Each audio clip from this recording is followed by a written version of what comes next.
para essa próxima palestra, a gente traz, né, depois de uma semana do fim, daquele que era o maior evento de varejo do mundo, né?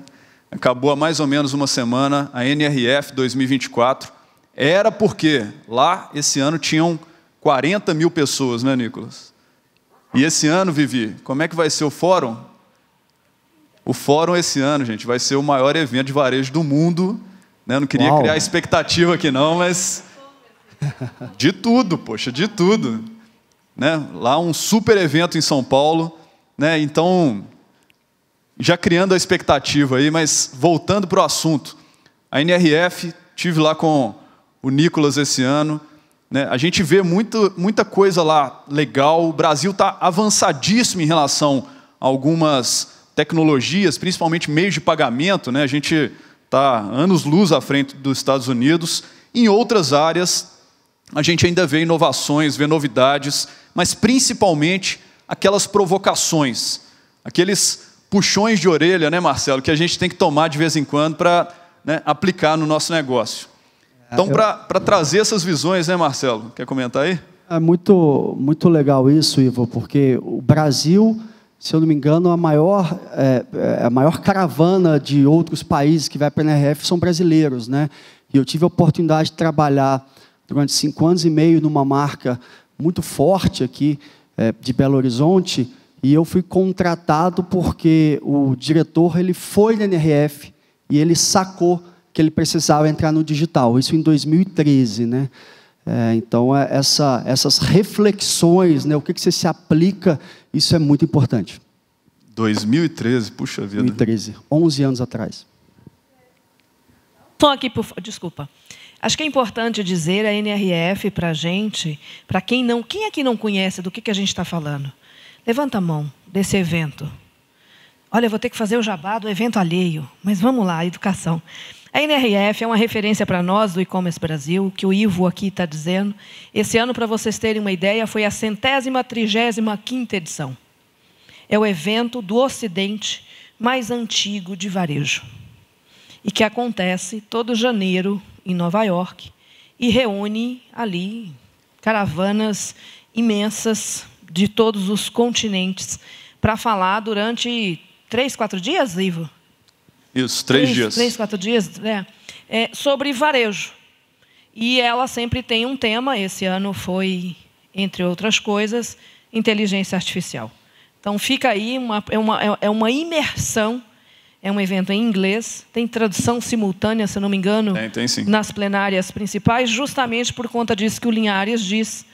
O Brasil tem, nos últimos 5 anos, a maior delegação, só perde para os árabes, de varejo dentro desse evento em Nova York, que tem que suportar lá menos 14 graus, que a galera estava suportando esse ano, né, em umas neves assim, que estava fazendo o pessoal andar em quiabo. Era a descrição que a gente estava vendo. Continua, por favor. Estava frio demais, mas faz parte do jogo, né? Então, para trazer um pouco desses aprendizados aqui, né, para a gente ter as provocações, né, e pensar em como aplicar tudo isso aqui no mercado brasileiro, eu quero convidar ele, que é Chief Sales Officer da Social Digital Commerce, é um especialista em transformação digital há mais de 15 anos, possui um vasto conhecimento em desenvolvimento de novos negócios, inovação e estratégias de venda, de marketing, on e offline. Eu chamo aqui ao palco da nossa conferência o Nicolas Fernandes, da Social Digital Commerce.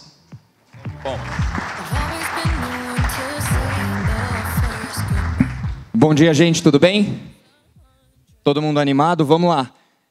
Eu vou tentar trazer um pouquinho, obviamente, como teve aqui uma excelente introdução, é um evento de 3, 4 dias. Para quem não sabe, e aí eu vou passar aqui já num primeiro slide, só para vocês entenderem um pouquinho da dimensão. Então, é um evento de 40 mil pessoas, mais de 1.000 expositores, um monte de palestra acontecendo ao mesmo tempo. Imaginem que, em 3, 4 dias, você tem que fazer algumas escolhas. Primeiro, se você tentar visitar todos os estandes e todos os parceiros que estão lá trazendo alguma novidade, você não vai ver palestra nenhuma. Então, em alguns momentos, você tem que escolher quais as palestras que você quer ver, o que você quer acompanhar. E aí, no final, por isso que alguns de vocês devem ter acompanhado, inclusive, muita gente postando, né, nas redes sociais, em matérias, em diversos veículos, as visões da NRF. E aí, qual que é a graça disso tudo? É você tentar juntar um pouco das visões de diferentes pessoas. Por quê? É tanta coisa acontecendo ao mesmo tempo que você tem algumas visões do que pode ser as tendências, do que vai ser o futuro do varejo, e muita coisa, e é uma das coisas que eu mais gosto na NRF, é coisas que estão acontecendo. Tem muitas das coisas apresentadas lá que já são coisas reais, são coisas que a gente pode trazer agora e colocar agora e começar a implementar agora no nosso negócio. Então não é aquele evento que tem muita viagem, muito futurista, muita coisa que você olha e fala, não, isso aqui talvez vá acontecer daqui 10, 15 anos. Não, a gente fala muito do agora. E aí, dentro das provocações e dentro do que eu vou trazer para vocês, vai ter um misto de coisas que talvez não seja tão... já está acontecendo, mas são todas coisas que a gente sabe que vai acontecer num espaço muito curto de tempo. E a velocidade dessa evolução está cada vez mais rápida. Desde que a gente começou a ouvir... É incrível, né? Mas o termo inteligência artificial e o ChatGPT, ele começou há 1 ano atrás. Há 1 ano... o ChatGPT entrou aí, todo mundo começou a usar, e o termo inteligência artificial, que pouca gente tinha contato, passou a ser um termo que hoje todo mundo fala, muita gente virou especialista, todo mundo fala, usa, já está em todos os lugares, e só tem 1 ano. Então, essa é a velocidade com que as coisas estão acontecendo. Passando aqui rapidinho para vocês, fala-se muita coisa no meio do evento, e qual que é a coisa mais importante? Primeiro, o grande ponto que a gente precisa tratar. É um evento de varejo, sim, mas a partir de agora ele se tornou um evento de tecnologia, porque tudo tem muita tecnologia por trás. E aí o primeiro grande recado é, se você é líder, você precisa entender de tecnologia. Ah, o CFO da minha empresa não entende de tecnologia. Ele precisa entender de tecnologia. O jurídico não entende de tecnologia. Ele precisa entender. Todos os líderes hoje precisam, sim, entender de tecnologia. Então esse é o primeiro grande recado e provocação que eu queria trazer para vocês. E aí o segundo grande ponto, e esse é um conceito que eu defendo bastante, é a inteligência artificial, ela vai se tornar cada vez mais invisível. Por quê? Porque ela está em todos os lugares. Então, 96% das startups que estavam lá no evento trazendo algum tipo de solução falavam da inteligência artificial. Quando a gente olha em outros eventos, a gente olha para o Web Summit, que aconteceu no final do ano passado, era a mesma situação. Se a gente for olhar para os eventos que vão vir daqui para frente ao longo do ano, SXSW, enfim, Web Summit de novo, o tema vai ser inteligência artificial, porque, de fato, ela está em todos os lugares. E aí, como que eu faço? Como que eu enxergo essa inteligência artificial? Eu estou trazendo aqui uma ideia de... eu dividi ela em 3 grandes caixinhas, em 3 Es. Quais são esses Es? Execução, experiência e engajamento. Então, a inteligência artificial ela é invisível porque ela vai estar em todas essas situações que eu vou mostrar para vocês nos próximos slides. Quando a gente fala de execução, quais são algumas tendências e algumas novidades que apareceram muito lá na feira? Tinha uma área da feira que só falava de automação e robotização. Imaginem que a automação e robotização pode estar em todas as etapas do processo. Eu trouxe aqui alguns destaques para começar a pegar um pedacinho do processo que muitos de vocês aí têm as suas operações de e-commerce, então vocês vão enxergar cada uma das etapas em um pedacinho do processo. Tinha diversos robôs fazendo o processo de picking, e aí o mesmo robô ele tem capacidade de fazer tanto um objeto pequeno e delicado, que ele faz com sucção de ar, quanto um objeto mais pesado. Então ele vai, de acordo com o objeto que ele identifica, ele faz um mapeamento do objeto e ele sabe o quanto de força ele precisa usar para levantar um item, para deixar o item ali, então ele não derruba. Isso era muito impressionante. O robô ele deixava o objeto de uma forma muito suave, ele tirava de uma caixa, posicionava em outro, então independente ali do material, não é um risco mais para a operação. Não é mais aquele robô meio bruto que tem aquela garra, né, que tem os dedos que pode apertar, pode quebrar, vai bater alguma coisa. Não, é um robô que ele tem uma delicadeza quando precisa ter e ele tem força quando precisa ter. Alguns robôs fazendo a parte de armazenagem, posicionando os produtos ali em diversos prateleiras, em pallets, enfim. Uma robotização também bem interessante. E os robôs que fazem qualquer coisa. E aí, o robô que faz qualquer coisa tinha de tudo. Tinha robô fazendo pizza, tinha robô fazendo hambúrguer. Essa foto é um robô que ele fritava batata frita. Isso era um setor muito dedicado à parte de restaurantes. Mas tinha em outras áreas Robôs que até não faziam nada, tinha lá um cachorrinho, era um robô para você substituir o seu cachorro, o seu pet, por um robô cachorro, que eles até vendiam, a empresa que estava lá com esse robô vendia com uma ideia de fazer a segurança do local, porque o robô, obviamente, ele tinha um monte de câmera, então se você precisa fazer a segurança de um local, você pode botar esse robô andando pelo local, como se fosse um cachorrinho, mas ele está, no final das contas, filmando e mapeando tudo que está ali presente. Quando a gente fala de execução, a gente fala também da jornada dos clientes. Quando a gente fala de jornada, o começo dessa jornada, a busca pelos itens, a pesquisa, ela vai mudar. Por quê? A gente sabe que muita gente tem usado aí ChatGPT, por exemplo, na sua rotina diária. E a forma com que a gente conversa com a inteligência artificial e com o ChatGPT é diferente do pesquisar no Google. Então, qual que é uma das tendências que vai vir muito forte? As pessoas não vão mais entrar na loja de e-commerce e dizer, eu quero um Nike Air modelo tal, tal, tal. Talvez elas entrem e digam, hoje eu tenho uma festa, eu tenho um evento, eu vou usar uma roupa, uma calça jeans, uma camiseta preta, eu queria saber qual o melhor tênis para eu usar hoje à noite. Essa vai ser a inteligência que vai ter que ter na pesquisa, para ela entender o seu pedido e, baseado nesse pedido, te trazer quais as melhores opções. Então, você vai conversar com a máquina e não só fazer um pedido tão objetivo. Então, a busca vai mudar dentro do e-commerce. Um segundo ponto importante, o segundo e o terceiro aqui, eles já focam muito mais em qual é um dos grandes desafios que todos vocês estão vivendo e vamos viver cada dia mais. Como eu coleto dados em lojas físicas e trago isso para o mundo online? A gente sabe que o consumidor está sempre transitando e ele está comprando no físico, no online, cada vez mais os universos se unificaram. No digital, a gente tem várias formas de coletar esses dados e de usar esses dados para saber quem é esse consumidor e para personalizar essa experiência. Mas como eu também trago dados do mundo físico? Então, tinham lá muitos exemplos de sensores, de câmeras, que mapeavam as pessoas, que mapeavam movimentação. Tinham cases, por exemplo, de varejistas que tinham essas câmeras mapeando os clientes para entender quem são os clientes que estão navegando na minha loja e estão meio perdidos, para o vendedor abordar essas pessoas.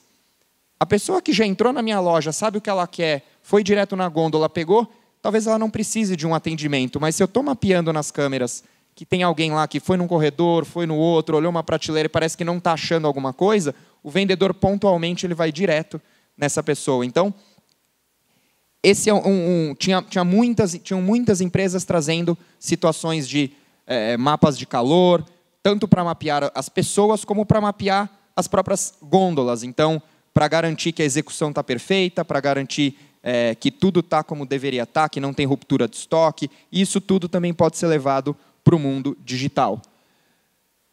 Agora, falando um pouquinho de experiência. Entrando na linha de experiência, qual que é a grande ideia aqui? E um termo que foi muito falado em muitas das palestras que tivemos lá é hipercustomização. O que isso quer dizer? Cada vez mais o consumidor quer ser tratado como único. E para onde a gente pode elevar essa experiência? Primeiro, a gente tem dados, a gente tem a fonte, a gente sabe quem são esses clientes, como customizar a navegação. Então, haviam soluções ali que traziam frontes das lojas muito customizável, de acordo com cada cliente. E aí outras mais interessantes. Tinha uma ferramenta muito legal que é de negociação de preço. O cliente está ali navegando no produto, quando você sente ali pela movimentação que ele vai abandonar a loja, vem ali uma conversa, de fato um chat para conversar com ele, para dizer, esse produto que está R$2,99, será que se eu fizer para você agora, nesse momento, por R$249 você não compra? Mas só vale agora, você tem que clicar aqui e fechar comigo. Se eu parcelar esse produto em 10 vezes sem juros, se eu te der um frete grátis, um robô que vai conversando de fato com o consumidor e vai negociando o preço. E aí existe implementação disso para vários modelos de negócio. Aqui são ideias e a gente, obviamente, cada um de vocês precisa entender o como implementar isso dentro do negócio de vocês, que vai ser diferente. A ideia aqui é pegar um pouco do conceito. Um outro assistente que, antes de ele sair exibindo qualquer tipo de promoção, qualquer tipo de banner, ele conversa com o cliente e ele vai, conforme vai conversando com o cliente, ele vai mudando o front automaticamente. Ele vai entendendo o que o cliente quer e ele vai adaptando. Ele vai atualizando a página e adaptando esse front para ser, de novo, customizado. E, por último, ali um assistente para compra de tênis, que ele vai muito em linha ao que eu falei agora há pouco. Ele não vai perguntar exatamente o modelo que você quer, ele vai tentar perguntar qual é a situação. E ele vai te indicar o produto baseado na situação de uso. Para que você quer esse produto? Você vai usar com qual roupa, em qual local, como vai ser essa situação de uso. Então, tanto com perguntas fechadas, quanto com a possibilidade de você falar o que você quiser com a máquina, o que é muito legal. Então, não é aquele bot travado, que você vai ter 2, 3 perguntas, de repente vai ficar ali só naquela sequência meio lógica e o resultado final é sempre os mesmos itens. Não, é de fato uma conversa. Caminhando aqui para a parte de engajamento, e aí essa parte é bem bacana, porque usou-se também um termo muito... alguns anos atrás falou-se muito de metaverso. E aí a ideia do metaverso meio que afundou, foi para outros mercados, não se falou mais nada sobre esse tema. Esse ano voltou um nome que eles estão chamando de Immersive Commerce, que basicamente tem algumas coisas do que a gente tinha visto lá na época de metaverso. Então tem alguns promotores virtuais, tinha muita tela com o promotor conversando com as pessoas, e aí as câmeras identificam que tem uma pessoa, consegue fazer uma interação muito personalizada e muito humanizada, o que é legal. Eu acho que tem uma evolução gigante desses promotores virtuais em questão de humanização na linguagem, eu acho que isso é importante. A parte de espelho virtual, então isso é algo também que, para o e-commerce, a gente sabe que é fundamental, principalmente porque as pessoas usam muito rede social, com milhares de filtros, então ficou muito comum esse tipo de experiência, e quem consegue implementar isso dentro de e-commerce sabe o quanto a conversão aumenta, sabe o quão diferente fica a experiência. E, por último, de fato, a experiência de imersão, as lojas que você navega num e-commerce como se você estivesse caminhando e navegando numa loja física. Esse também tem alguns cases muito legais que eles mostraram na feira, de lojas que você tem a loja física, com uma experiência muito bacana. E para quem não conhece, Nova York tem um roteiro de lojas físicas que tem experiências muito diferentes. E algumas dessas marcas criaram a mesma experiência dessa loja física, dessa flagship, eles criaram a mesma experiência online.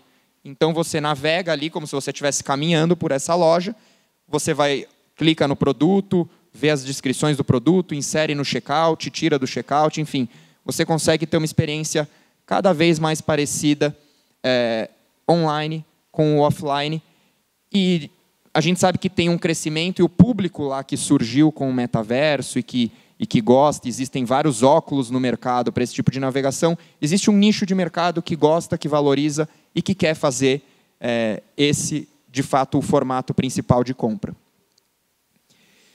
E aí, nem só de tecnologia vive um evento desse. Existe, como eu falei para vocês, isso muito do que eu trouxe ali são fotos do que acontecia na Expo, onde os expositores estavam.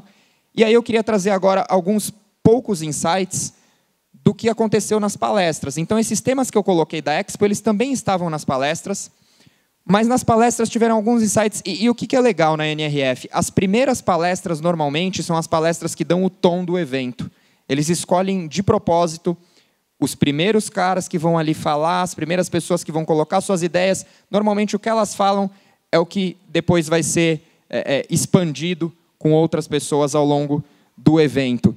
E na primeira palestra, não foi combinado, mas hoje, agora há pouco, a gente falou um pouquinho da importância do D2C, o quanto cresce o canal direto ao consumidor. Na primeira palestra, a presidente da Levi Strauss, da Levi's, né, aquela marca jeans famosa que todo mundo usa, todo mundo conhece, ela deixou claro assim, D2C é de fato uma prioridade para a marca. A gente vai estar nos outros varejistas? Sim. A gente vai vender nos outros varejistas? Sim. Mas o nosso canal próprio é a prioridade. Então, quando um evento de varejo coloca isso na primeira palestra, isso é muito forte. Isso é realmente algo para todo mundo se olhar e pensar um pouco tudo que está por trás de uma frase dessas. E na sequência dela, no evento, o CEO da FedEx ele colocou uma outra frase que, quando você conecta as duas, começa a fazer muito sentido. Toda empresa que se relaciona com clientes pode se transformar em uma empresa de dados.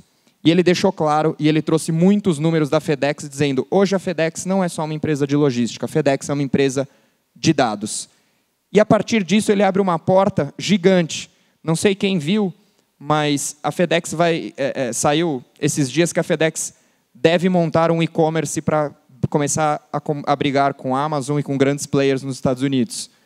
Ele deu esse recado, 1, 2 semanas depois saiu uma notícia dessas. Então, por que isso está acontecendo? Esse é o movimento. E aí, tudo isso que eu estou falando traz para a gente algumas reflexões importantes.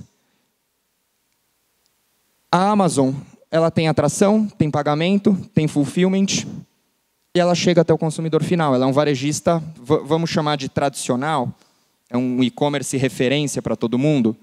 O Mercado Livre seguiu um caminho relativamente parecido. Mas será que o TikTok também não é um varejista? Em alguns lugares do mundo, eles já têm a plataforma TikTok Shop, já tem fulfillment, já chegam no cliente final.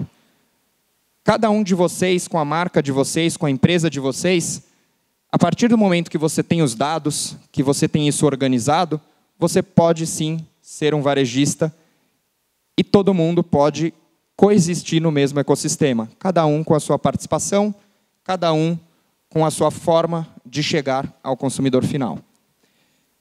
Então, acho que o recado final para a gente fechar é, primeiro, sua empresa está pronta para implementar a inteligência artificial? A inteligência artificial está aí, está em todos os lugares. Como que a gente coloca isso na prática? Mas para isso acontecer, primeiro, você tem dados, você tem informações, você tem um canal direto ao consumidor, você conversa de fato com os seus clientes. Esses dados eles estão organizados. Esse é um segundo ponto muito importante. E aí, por último, a provocação final é, de fato, quem serão os futuros varejistas? Então, quem ainda talvez não está com essas 3 perguntas bem respondidas, eu acho que é uma reflexão importante para vocês terem. E, obviamente, buscarem parceiros, buscarem quem já está fazendo, quem está, de alguma forma, à frente de vocês, dentro do mercado, para que possam suportar vocês nessa evolução. Obrigado, gente. Espero que vocês tenham gostado. Quem quiser falar comigo, tem aí meu telefone, meu e-mail. Fico super à disposição para a gente continuar aí essa conversa. Eu sei que muitos devem estar digerindo aí tanta informação. É só me procurar depois e a gente continua. Obrigado, meu caro. Obrigado, gente. Valeu. Obrigado, Nicolas.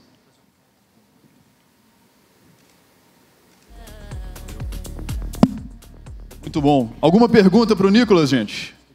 Espera aí, Nicolas. Fica aqui. Dá tempo de uma perguntinha rápida. Uma ali, ó. Opa, uma pergunta ali. Diretamente de Uberaba. Tá difícil de enxergar aqui, mas acho que é ele.